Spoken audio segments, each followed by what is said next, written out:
우선은 그 제가 이번 주에는 한번 오랜만에 이제 건강 정보를 좀 정리한 거를 공유드려 볼까 해가지고 글을 작성해 봤는데, 좀 욕심을 부리다 보니까 이제 저 전문 분야도 아닌데, 그래서 시간이 좀 걸렸어요. 그래가지고 종목 같은 경우에는 인바디를 좀 공부해 보려고 했는데 아직 좀 클리어하지 않은 부분이 있어가지고 좀 이번 주에는 공유를 못 드리게 됐습니다. 그래서 한번 얘기를 나눠보고, 그 다음에 또 제가 공유 드릴 수 있는 부분은 한번 공유 드려보도록 하겠습니다.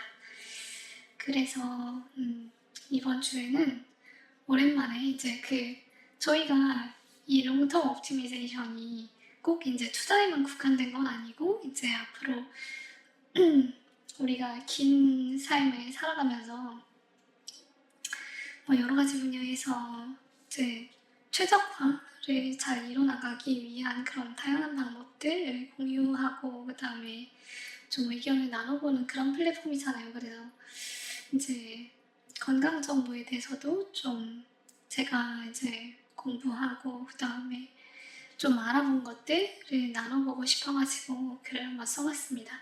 그래서 예전에 제가 한번 간헐적 단식 관련해가지고 한번 공유 드렸던 적이 있었는데, 정말 오랜만이죠. 기억하시는 분이 있을지 모르겠지만, 그래서 간단하게 한번 소개해 드려볼게요.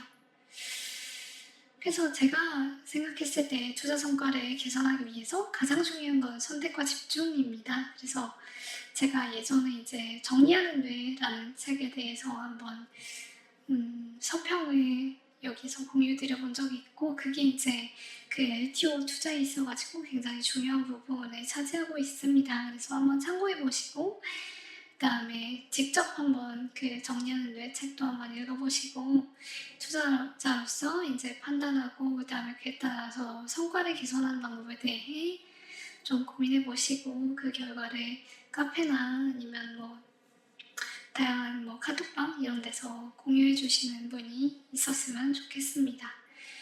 그래서 이때는 이제 뇌가 신체적인 상태를 규정하는 메커니즘이었다고 하면은, 오늘은 이제 반대로 신체적인 상태가 뇌를 규정하는 메커니즘에 대해서 한번 이야기해보고, 어떻게 그걸 최적화할 수 있는지를 한번 얘기해볼게요. 그래서 최근에 이제 제가 좀 힘들다 이런 얘기도 가끔씩 하고 그랬었는데, 3주 정도 전에 제가 목 디스크 진단을 받았어요. 그래서 너무 아파가지고 첫 주에는 아무것도 할 수 없는 수준이었고, 가만히 있기만 해도 이제 여기 어깨 축지부터 발끝까지 불타는 듯한 장렬감 때문에 업무도, 투자 공부도 전혀 할 수가 없었습니다. 그래서 이 롱텀 인베스트먼트를 위해서는 건강이 무엇보다 중요하다라는 걸 좀 절감하는 그런 시간이었어요. 그래서 아프면서 느낀 거는, 몸에 이런 장렬하는 고통이 계속된다면 그 기간 동안 되게 좀 수익률도 나쁘지 않았거든요. 근데 아무리 돈이 많아도 이런 고통이 계속된다면 소용이 없고, 이제 그 즐거움을 느낄 수도 없고, 그 순간에 통증을 없애기 위해 얼마나 더 지출할 의사가 생긴다라는 거를 느꼈고, 웃기게도 이제 바이오를 좀 공부해야 되나 이런 생각도 했었습니다. 그래서 향후 잠재적으로 앞에 가능성이 있는, 그리고 안 좋은 습관을 지속하고 있는 분들에게 좀 목 디스크를 낫는 과정에서 배운 것들 공유하고, 그 다음에 더 나은 삶을 살기 위해 필요한 목 건강 습관 같은 거를 소개해 보려고 합니다. 이러한 건강 상태에 대한 노력은 더 오래 같이 투자하기 위해서 더욱 필수적이라고 할 수 있습니다. 그래서 의사 선생님께 진료받으면서 알게 된 점은 뭐였냐면은, 이제 어깨와 팔 저림 등 이제 많은 부분들이 목 디스크와 관련되어 있다는 것을 알게 됐습니다. 그래서 제가 몇 년 전에도 목이 잘 안 돌아가서 아팠었는데 그때부터 디스크가 목에 신경을 압박했었고 당시에는 이제 등 쪽으로 제가 버거한 웨이트 운동을 하면서 통증이 경감되면서 치료받을 생각을 못 했었어요. 그리고 이제 좀 바쁘기도 했고 그래가지고 따로 치료받아야 되겠다라는 생각을 못하고 그냥 지나갔었는데 이번에는 정말 아픔이 정말 차원이 다르더라고요. 그래서 의사 선생님은 이제 목이 잘 안 돌아갈 때부터 디스크가 신경을 압박해왔던 것 같다 라고 하시면서 기본적으로 바르지 않은 자세로 업무를 하고 일상생활을 해와서 디스크 돌출이 일어난 거다라고 하셨습니다. 그래서 이제 스테로이드 주사를 맞으면서 이제 백년목이라는 책을 추천해 주셨어요. 그래서 이 책이 이제 원래 이제 2017년에 나왔고 그 다음에 2024년에 좀 두 권으로 나와가지고 가격은 좀 비싸졌지만 책이 이제 술술 잘 읽혀가지고 읽기 부담스럽지 않고 저 이제 병원 그 진료 받으면서 이번에 상당히 많은 돈을 지출했는데 병원비도 아끼고 그 다음에 건강한 목을 100년 동안 유지할 수 있다면 충분히 투자할 만한 가치 있는 4만 원이라고 생각을 했습니다. 그래서 이 책을 읽으면서 목 디스크의 신경 압박이 왜 통증을 유발하고 어떻게 하면 목 건강을 유지할 수 있는지를 알 수 있었습니다. 그래서 목이나 어깨가 결려본 경험이 있는 분 그리고 사무직이라면 필독서라고 생각했습니다. 그래서 제가 이제 서평을 가끔씩 하고 그 다음에 내용을 소개해 드리는데 제 요약한 것만으로는 충분히 저자가 전달하려고 했던 메시지나 내용을 알 수가 없고 이 책을 꼭 사서 읽어보시기를 추천드릴게요. 그래서 이하의 내용은 이제 백년목에서 핵심적인 내용들로 이제 얘기했던 거 그리고 실천할 수 있는 방안들에 대한 거를 이제 위주로 소개해 드리려고 하는데 이제 이 내용만 봐서는 왜 해야 되는지에 대한 공감이 좀 덜 할 수 있고 그 다음에 이 방법에 대해서도 좀 필요성을 덜 느끼실 수 있다고 생각해서 책을 한번 꼭 사시는 거를 추천드려 봅니다. 그래서 이제 목 건강과 척추 건강이 다른 점은 목은 이제 척추는 전신의 체중을 버티잖아요. 그거하고 다르게 그러니까 목은 머리만 버티면 되기 때문에 웬만하면은 망가지지 않는다고 해요. 그래서 결국 목이 망가지는 거는 6가지 영역에서 문제가 겹칠 때 일어나게 되는데 이제 한 가지 영역에서 피치 못할 사정으로 문제가 생기더라도 평소에 다른 영역에서 목에 은근히 가해지는 부담을 주는 습관을 잘 관리하면은 목을 건강하게 유지해주는 안전판이 된다라는 게 책의 주요 내용입니다. 물론 이제 명시적으로 이제 사고나 아니면 어떤 그 압력 같은 게 좀 강하게 가해져가지고 부상이 일어나는 경우는 예방이 어려우니까 논외로 하고 있습니다.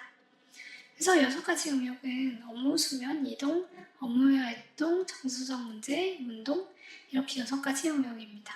그래서 여기에서 목에 은근하게 가해지는 부담을 줄이는 습관을 들이면 목과 어깨 통증으로 고생할 가능성을 평생 동안 크게 줄일 수 있습니다. 그래서 업무 중에는 여기 그림에서 나와 있는 것처럼 이제 컴퓨터나 책, 문서 같이 오래 응시해야 되는 대상의 중심을 바른 자세로 앉았을 때 정면보다 조금 더 위쪽 가운데에 위치시킵니다. 그리고 스마트폰이나 태블릿을 볼 때도 이런 자세로 좀 이제 그 눈보다 조금 더 위쪽으로 해서 이 목의 이 아치 구조가 유지될 수 있도록 하는 게 핵심입니다. 그리고 척추도 여기 보시게 되면은 자연스럽게 앞쪽으로 아치 모양을 나타내도록 자세를 갖춰줍니다. 그리고 오랫동안 이제 집중할수록 자세가 앞으로 굽어지는 거는 이제 원시 시대부터 인간의 본능이라고 해요. 그래서 이거를 이제 응시독이라고 얘기를 하고 있는데 이 응시하는 시간이 30분을 초과하게 되면은 그럼 3분은 눈을 감고 어깨를 뒤로 젖히고 목에 전만 구조를 회복시켜주는 신전 자세를 취하고 회복 시간을 이제 3분 정도 갖는다라는 게 원칙으로 제시되고 있습니다.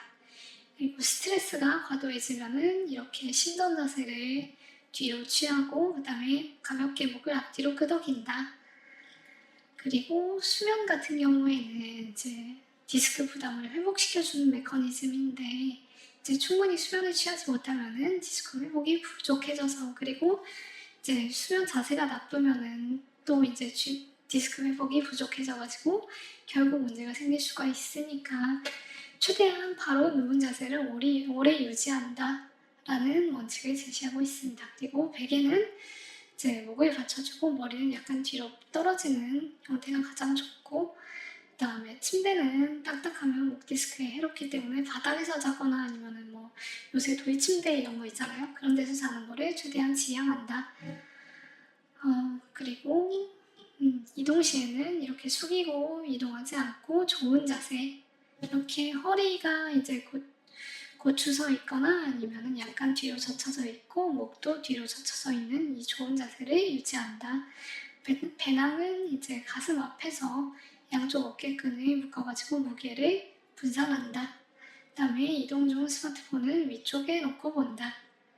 그리고 운전할 때는 목의 전만을 반드시 유지하고 헤드레스트가 이제 앞쪽으로 밀려 있는 경우에는 헤드레스트를 뒤쪽으로 조정한다. 그리고 이제 30분 이상 운전을 하게 되면은 응시독 제거를 위해서 자주 3분 이상 쉬어준다. 이런 원칙들을 제시하고 있습니다.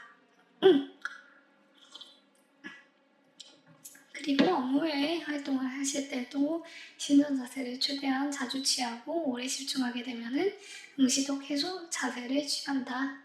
그리고 정서적 문제는 이제 스트레스 해소에 도움이 되도록 하고 스트레스 해소에 도움이 되는 신전 자세를 통해서 해소하도록 하고 그 다음에 수영이나 걷기, 조깅 같은 걸 통해 가지고 디스크에 상처를 아물게 한다.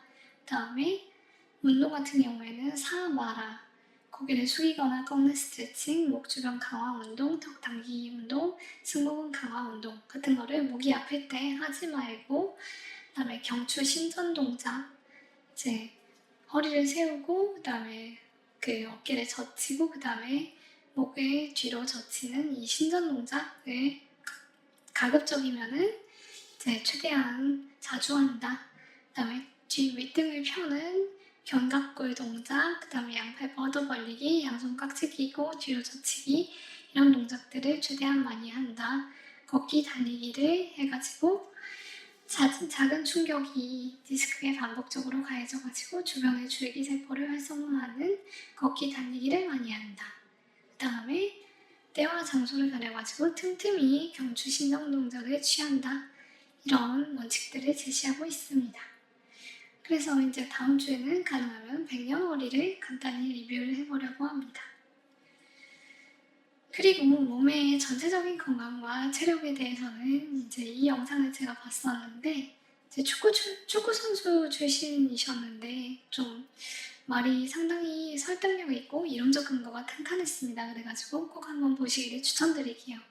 그래서 요지는 건강과 체력을 위해서는 식사, 수면, 운동, 호흡을 잘 관리해야 된다.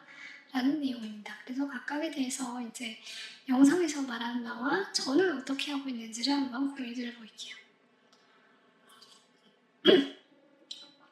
우선 그 식사는 혈당 관리를 잘해야 된다고 합니다. 그래서 저는 간헐적 단식을 엄격하게 하고 있고 매일매일 저녁은 먹지 않아가지고 16시간 이상 공복 기간을 유지하려고 하고 있습니다. 그리고 주말마다 24시간 단식을 하고 월말마다 48시간 단식을 하고 있습니다.